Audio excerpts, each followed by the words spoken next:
I was sent this set of number 25 roller chain. I have to give my opinion on it, make this short video. So here goes. Here's everything that'll be sent to you. You're going to get a set of replacement master links. These are going to be needed for you to be able to connect this chain up to the right length for your application. And this is 10 feet of chain.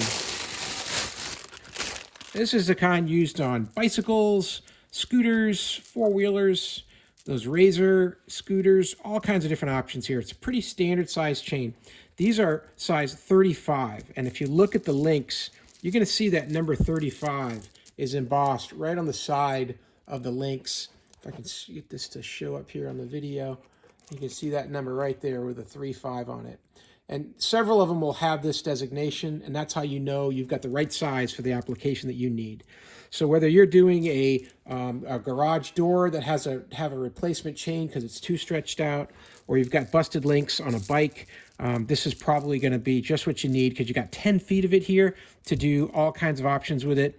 Reduce that in size by just punching the appropriate pin out at the right length, using your master link to connect it up, and then aligning it on top of your sprockets as needed to get your vehicle going back and running again.